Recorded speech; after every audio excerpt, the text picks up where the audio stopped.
Continuando o cenário político, nesta terça-feira, você pode participar. Manda aí sua participação. Você que é da comunidade acadêmica da UERN, participa com a gente hoje, porque estamos recebendo o presidente da UERN, o professor Neto Vale. Professores amanhã vão fazer parada, viu? Lá na universidade. Então, existem aí uma série de pontos reivindicados. A gente está conversando sobre isso no programa de hoje.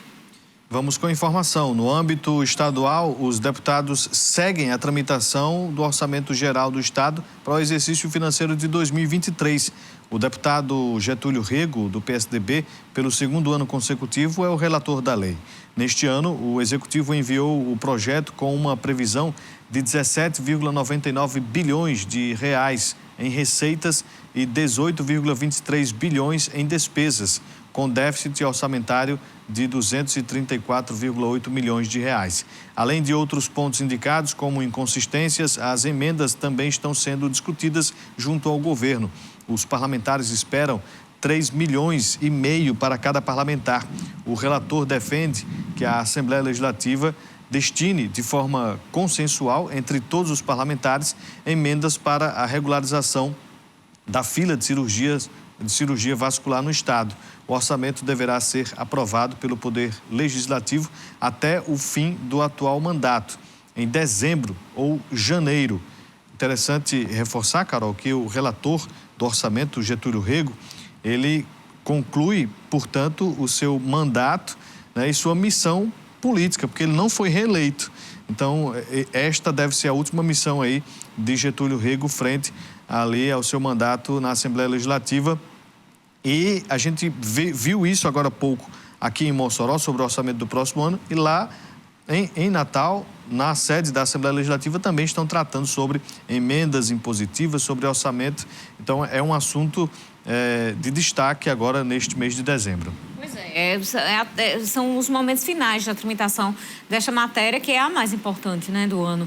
Circula, que tramita nas casas legislativas o orçamento para o ano seguinte, o exercício financeiro do ano seguinte, em relação ao executivo, que é avaliada e também atualizada, analisada, fiscalizada pelo legislativo. A gente está acompanhando aqui na Câmara de Mossoró e também estamos de olho em relação à tramitação da Assembleia Legislativa, que já é, no caso, o orçamento do Estado, do Rio Grande do Norte, que a governadora Fátima Bezerra vai gerir no ano de 2023, primeiro ano do seu segundo mandato como governadora. Então, vamos continuar aqui nossa conversa com o professor Neto Vale. Estamos falando sobre a universidade estadual. Professor, antes da gente voltar para os outros pontos, o que é que diferencia agora, depois da autonomia financeira, o fato dessas negociações, dessas reivindicações e talvez do embate ser diretamente agora com a reitoria e não mais com o governo do Estado? O que é que, a partir disso, muda aí nessas conversas? Vamos começar relaxando um pouco. Eu vou achar ótimo, porque eu não gosto muito de viajar daqui para Natal, então vai ser melhor, a priori. Né? Mas, assim, primeiro a conquista da autonomia. Então, isso é muito importante. Então, naturalmente, já tem um quadro diferenciado. Então, em conquistar uma autonomia, né? Embora exista controvérsia que a gente tem autonomia, não se respeitar, porque não se respeitar a Constituição. Mas conquistar uma autonomia, isso é muito importante, e agora nós vamos, então, ter que dialogar aqui mesmo, nós com a universidade. Né? Então, para a gente, acho que o diálogo é melhor, porque está próximo a nós. Né? Não precisamos mais ter a universidade, às vezes não dava certo, é para o governo do Estado, às vezes não dava certo, porque na Assembleia. Então, vamos ver se a gente consegue resolver nossos problemas e as coisas boas da universidade entre a gente aqui mesmo. E quando for para a Assembleia Legislativa, seja em torno de consenso, para que a gente tenha tanto trabalho pela frente. As expectativas são boas. Vamos ver como a gente operacionaliza agora na prática isso. Nós estamos vivendo a primeira experiência das negociações. Né? Então, isso é importante para a gente, o fato de estar aqui na universidade e ter como tirar a autonomia. O senhor falou que, antes de vir aqui para a TCM, participar aqui do cenário político, que o senhor estava numa reunião. Reunião da UERN com a reitoria. O que foi tratado aí neste encontro? Olha, primeiro assim, além dessa história do aposentado, do ativo, essa história da verbação, a história de restabelecer os percentuais de titulação anteriores ao plano, que era 25% para o especialista, 35% para o mestre, 55% para o doutor, né? Tem a questão da recomposição, que é também outro grande dilema da gente com a reitoria. A reitoria vinha insistindo até então com um percentual de 5% para 23%, não daria aumento em 24, apenas mexeria nas titulações de alguns professores, mas mesmo assim, uns permanecia rebaixado em comparação do que eles tinham anterior, só restabelecido o doutor. E em 23 e 25 daria uma recomposição de 10%. Aí a gente, olha, nós estamos com 10 anos sem nenhum reajuste salarial, sem nenhuma recomposição. O último acordo que a gente fez foi em 2012, no governo de Rosalba. Então, lá para cá, prevaleceu 2012, 2013, 2014, mas a inflação é de 2012 a 21, que foi uma referência melhor para a gente discutir. Porque a nossa CPQ de história é 200%. Não dá para nem estar na mesa, 200%. A gente tinha reconhecimento disso. Então, a gente recuou e discutimos o índice inflacionário de 12 a 21, que era mais razoável. E aí a gente parcelou em 3 vezes, 15, 20 e 30,4, 23, 24, 25. Naturalmente, a proposta da reitoria não batia, não dava, e ela também dizia que a nossa não dava. Mas a gente sempre colocar, nós estamos abertos para negociação. Vocês têm uma proposta, a gente tem outra. Nesse intervalo aqui, pode ter milhares de opções. Vamos tentar fazer isso. E a gente insistia desde setembro, e a reitoria não respondia com a contraproposta. Então, fica difícil. A gente apresentou a nossa proposta, apresenta uma contraproposta melhor do que essa, aí está dizendo que a de vocês não aceita. Não tem acordo. A inflação desse ano deve ser mais de 5%. Então, quer dizer, para 23, 5%. Não tem aumento real em 24, seria zero, e só a titulação, e em 25 não tem.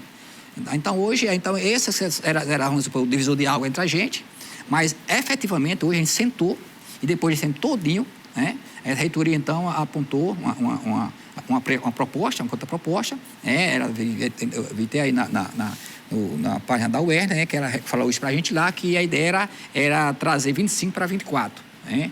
E aí a gente ficou, então, de pegar ela amanhã, oficializar isso para a gente. Amanhã tem essa parada, no final do dia eu vou propor que a gente dê uma sentada, dê uma avaliada, e a gente veja como fazer isso. Também colocou a ideia de retomar uma comissão de negociação que a gente tinha do PCCR, que a gente não continuou nela, porque ela dizia que era 5% e pronto. E a gente dizia que não tem acordo, e então não tinha sentido você ficar numa comissão que não negocia.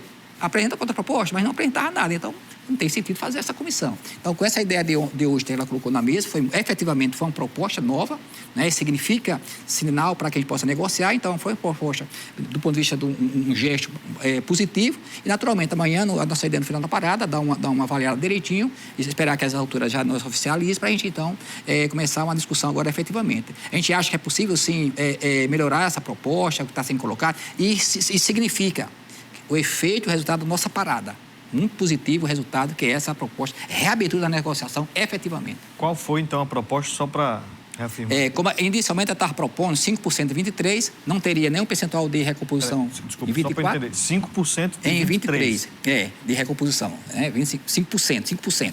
E em 24 não teria recomposição, ia só mexer nas titulações. Por exemplo, o especialista que recebia 25, já estava recebendo 7, ia receber 10 em 24. O doutor que recebia 55 está recebendo 22, 26 vai receber 55 em 24. E o mestre, que era 35, está recebendo 13, vai receber 26 em 24. Então, essa dela. Em 25 seria 10%. Então, a ideia que ela está colocando para a gente é que pegar essa de 25, dos 10%, e trazer para juntar com de 24. Então, a gente é uma proposta que a gente vai avaliar com todo carinho, porque realmente agora existe uma proposta, e a gente vai ver o que é que a gente pode avançar mais. A gente acha que é possível, sim, avançar, inclusive ainda em 23. Agora, vamos sentar, mostrar, eles têm os números, a gente vai lá e vamos ver como é que a gente faz, como é possível a gente fazer alguns arranjos ali e melhorar, sem prejudicar o investimento, sem prejudicar o custeio, mas valorizar um pouco nossos professores. São 10 anos sem nenhuma recomposição, então precisa a gente olhar com carinho isso. Professor, vocês divulgaram ali em informações sobre a parada que queriam para o ano de 2023 15%. Como é? Que queriam para o ano de 2023 15% de recomposição salarial. Nossa. E como é que está, então? Vocês, a partir dessa reunião, a partir dessas conversas, vão entrar em um acordo? Olha, esse gesto da reitoria hoje de reconhecer que a gente sempre tinha razão em dizer que era possível melhorar essa proposta. Se você tem uma proposta até 25, você traz para 24, então significa que melhorou a proposta. E a gente sabia colocar que tem recurso para fazer essa melhora. né? Inclusive avançar um pouco mais. Mas aí vamos sentar, ver os números de um lado e de outro direitinho e mostrar que é possível melhorar um pouco mais, né? A gente era 15 e era 5, mas vamos ver, já melhorou. Então, se ela recuou um pouco, a gente pode sentar e ver. No final, a gente constrói uma proposta que seja, não é a ideal para nós, mas nas condições que a gente está discutindo hoje, talvez não seja o que ela possa oferecer de melhor, mas talvez chegam a construir algo que possa, no final, a gente evitar uma parada maior, uma greve, como está se propondo aí. Então, acho que essa parada é muito importante para a gente reafirmar a continuação das negociações. Quais foram as melhorias da aprovação do plano de cargos? Porque eu já escutei que houve melhorias, mesmo nos salários, com a atualização do plano de cargos. Para além dessas melhorias salariais, existe essa cobrança pelo reajuste salarial. Que melhorias foram essas? Olha, primeiro assim, que algumas pessoas às vezes falam, vocês não tinham nenhum plano. Não, a gente tinha um plano que foi aprovado em 89. Então, esse plano estava defasado. Já não atendia mais a dinâmica da universidade, de crescimento, desenvolvimento tal, de carreira, inclusive. Para você ter uma ideia, as principais classes mais altas, vamos dizer assim, era adjunto 4 e o titular. O professor, se é um especialista, ele tem um tempo para chegar lá, adjunto 4, um mestre reduzia um pouco esse tempo, e um doutor que entrasse na universidade, em 6 anos ele era adjunto 4, e chegar no final da carreira dele.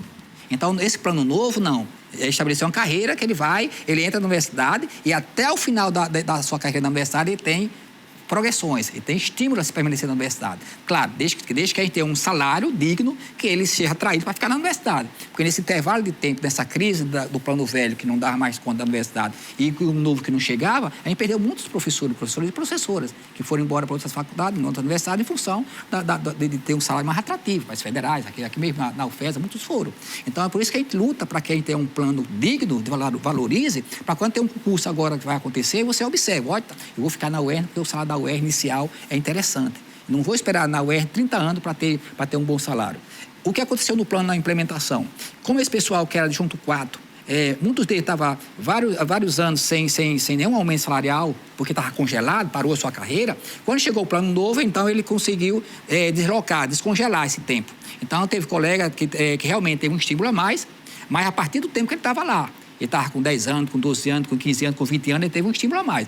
No início da carreira, nenhuma classe 1 de especialista, classe 2 de mestre, classe 2 de doutor, tiveram 1 centavo de aumento de recomposição. Porque o que aconteceu foi que o colega que estava mais tempo congelado na carreira. Então, ele deslocou isso, que é muito justo. Só que a gente avaliava que era importante ter um aumento linear para todas as classes no início da carreira, para evitar o que aconteceu. Como a gente teve uma mudança lá na base de cálculo para as gratificações, para titulações, para quinquênio, essa coisa toda, isso alterou o salário líquido do professor. E ele tem um salário líquido X em janeiro, em fevereiro, quando chegou o plano novo, ele era um salário líquido X menos 1. Então, se ele pagava suas continhas com aquele salário líquido, quando foi reduzido, porque aumentou o IPERN e aumentou o imposto de renda, então ele só não ficou no prejuízo, porque usou-se um artifício chamado complemento salarial para ele não deixar de receber menos do que recebia em fevereiro. Mas, na verdade, quando ele vai fazendo isso no contra-cheque dele interno, ele observou isso. Então, tem lá uma figura, complemento salarial. Então, é como se você estava no seu vermelho, botou lá só no azulzinho, mas continua. Então, por isso que a gente defende que é importante um reajuste linear para esse pessoal sair dessa condição. Porque qualquer aumentozinho de 5%, o que vai acontecer? Ele vai conseguir, talvez, voltar para o azul. Mas também o azul pode ser 0. Né? Então, por isso que é importante a gente ver como fazer para a gente, nesse arranjo aí, nessa dificuldade que a gente tem enfrentado e dos números do orçamento, a gente ver como é que a gente consegue rever alguma coisa aí. É uma discussão, é importante que a gente está aberto ao diálogo, a reitoria demonstrou que está aberta ao diálogo, vamos ver se a gente constrói algo melhor para a nossa categoria. Vamos então fazer mais uma parada, mas é um intervalo aqui, rapidinho, viu? Não é a parada dos professores, não. Daqui a pouco a gente volta.